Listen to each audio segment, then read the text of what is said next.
Okay, so you mentioned some of those great times in Florida football history, and you're familiar with some of the best Gator coaches to ever do it. Steve Spurrier, Urban Meyer. You wrote their books. What are some similarities that you see between Coach Napier and some of the great Gator coaches from the past? Well, I don't know yet, but I think he knows ball.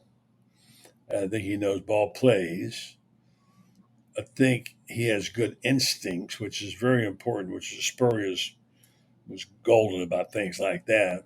Mhm. He has a plan, which was Urban's deal. Urban always had a plan for something, plan to win, whatever. Yeah, but he's not any of those people yet. He's got to prove he's better than the ones they had after them.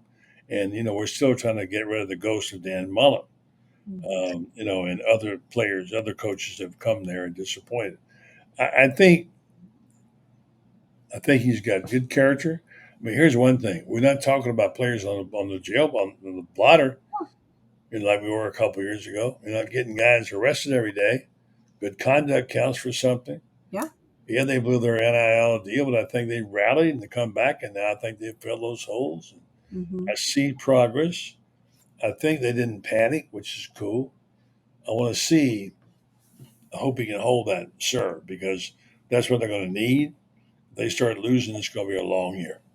They got to win some of those. They got to win 4 or 5 of their first games, or they won't get the opportunity to do it in the second half. But remember, the other teams have the same problem. Yeah. Teams have to beat these teams too, and it's not easy. And that's kind of, what I want to ask you about next. We touched a couple minutes ago on how this is just one of the toughest schedules in college football and maybe ever. And nobody is expecting much out of the Gators. And so how much do you think Napier's record matters this upcoming season about whether or not he gets a year four? I mean, is 5-7 or 6-6 an automatic firing, or maybe not, given the crazy schedule, given the fact that we kind of just solidified our NIL house? Keeping Napier for year four keeps DJ Lagway here. He's stacking this talent. Do you think that his record this year matters as much as fans think that it does? Great question. I'd say probably yes and no. He cannot go 3-9. You Right. know, um, he can't get blown out 3 times. But I think it is keys to knock. He needs to knock off Tennessee early and get some Mhm. wins in there and give them some hope. Yeah. I've seen hope change teams. I've seen teams just suddenly all of a sudden playing up another level because they're winning games. If Yeah. he just needs to get to the corner, needs to get in the backside, as they say, and aim in the corner and down there, and he needs to get there and get a chance to show he can knock off somebody. He's going to have injuries doing it in his favor. He's going to have solid quarterback play, which he will have. I'm Yeah. almost positive. I really like this kid, Ball. He's a really good looking running back. I think he's something. Now they've got the offensive lineman from USC. Think about a big guy who can blow holes in the line, and you can get a running back through there, and suddenly you have a different offense. Now, all of a sudden, Graham Mertz is throwing balls 20 and 30 yards down the field. So there's a lot of pieces that could come into play here. I think I don't think he can win 3 games and survive. I mean, say survive. He'll have to fire his coaches at least do Yeah. that. Yeah. But I do think he'll. I do think he's. People say, well, he'll be 500, and that'll be better. And people say, well, they've been 3 winning seasons. No, 500 is not a losing season. It's not a winning season, but it's not a losing season. Yeah. And 6-6 would be passable, Yeah. not desirable. You just got to get to the corner and see what they can do. And then when the opportunity presents itself, be ready. Don't have too many men on the field. Don't throw a terrible pick. Don't make a mistake with a substitution. All those mistakes we've seen them make in the past, they Yeah. cannot make those again because those are the damning mistakes. Those are the ones that everybody saw. So do you think that how he wins or loses matters just as much as the record, essentially? We'll say how, as long as he didn't get beat badly. I mean, he can't get beat 44-7. Well, you just think that like there's at least two last season that had we not absolutely given it away at the end of that game. Napier gets victories in both of Yeah, them. I mean, yeah. I Arkansas mean, and yeah, Missouri, they win, and we're probably have a totally different summer. If that happens, no everybody doubt about it. a different outlook. No doubt about it. It would definitely be a different summer. And they lost two really close games. Spurrier always says to me, "You have to win the close ones. Yeah, You have to win that." He didn't win most of the close ones. but But those are the ones come back to haunt you. do you think it's the loss or do you think it's how he lost that got everybody so upset? I mean, when you think about the miscues that caused that, I mean, if you line up and one of you's better than the other, do we believe the line that like, okay, Dan Mullen left the cupboard bare, we're still rebuilding, we're just not there yet? But do the mental mistakes that cost those losses make them look worse? How he lost became more important as we saw why he lost Yeah, and the way he blew opportunities and the silly mistakes that were made and not corrected mattered as much as how much he lost by. yeah. Those are games he gave away, his players did. We're talking high school Hmm. decisions here. Things any player, any high school coach knows what to do. You've talked about it many times about having the wrong jersey on the field. If they would have changed that, so it would have been wrong. I mean, somebody's got to catch that stuff. Yeah. You got what, 60 some people there, and you can't get that down. You're thinking, what am I paying people for? They can't even get their numbers right. I mean, that's just inexcusable. So it was very embarrassing the way they lost. Uh, I don't quite understand why. It could be that they got too many people. Hmm. They got too many, and they can't. They can't.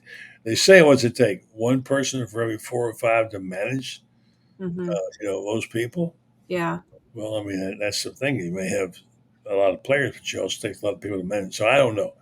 I think the way they lost was equally as bad as the fact that they did lose. So Vegas win total this year is 5.5, which is exactly what it was going into last season. And obviously, this schedule is incredibly tough. Do you think 5-5 is fair, or what do you think here?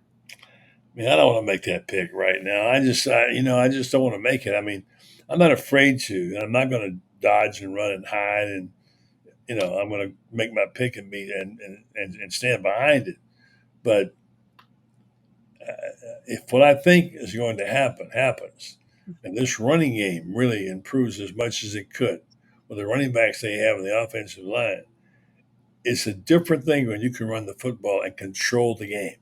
Yeah. You don't have to live off the long pass to be able to get it. So we're going to miss obviously uh, the number one draft choice, the first round draft choice. The fact that he went there, we're going to miss him. But I think they got a really good quarterback. I'm hoping the plays design will be good and that Billy um, will have Billy G will have some plays that we haven't seen. I I want to say over. I Hmm. said over last year. Yeah. I'm trending over, but I got to see more. All right. So if you're trending over, would your guess be that Coach Napier is the coach for the 2025 season? I don't have any doubt that he'll be. It's his job to lose. Hmm. They can't fire him. They will not want to lose TJ Lagway. Right. So and unless he just messes things up completely, there's no reason why he can't coach his football team. And what's he going to gain? And keep firing coaches like we talked about. You need some continuity. Hmm. And who would you go get? I mean, that's the other thing. Who do you go get? There's just not that many coaches, good coaches, falling at the back of turnip trucks right now. Right. And Florida's had his fair share of them. He's got to get it right, and they've got to give him a chance. Now, if halfway through 2025 he can't get it done, he may be sent down the road. So, Gator fans, and as you pointed out, Allie, the NIL money will dry up. Hmm. Yep, and we finally have the NIL train on the tracks, headed in the right direction. So we definitely want to keep that going. Well, buddy, I appreciate this. This was such a good time. You're going to have to come back and do it again. Tell anybody that's watching this channel where they can find your work, where they can watch you, Oh, where they thank can you. read your articles. Tell us all the information. I've been waiting for this opportunity to be on your show for a year, waiting for you to ask me. And finally, I got invited. I really have enjoyed it. Uh, Allie joins me usually on Wednesday nights. We're on at nighttime live, but you can get us anytime during the day. Most of our listeners and viewers come during the daytime. We're on YouTube, The Buddy Martin Show, also on the SEC Sidelines, which is one of the shows we're in. And we're on there 4 times a week. We have just about all Gators all the time. We have a good group of guests that we call upon every week. Lots of good. And then we have Gator Bait as we do our magazine.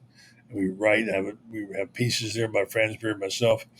And by the way, shout out to my boys, Kyle and Matt, who graduated in journalism this year, who've been Yeah. really, really good. Yeah.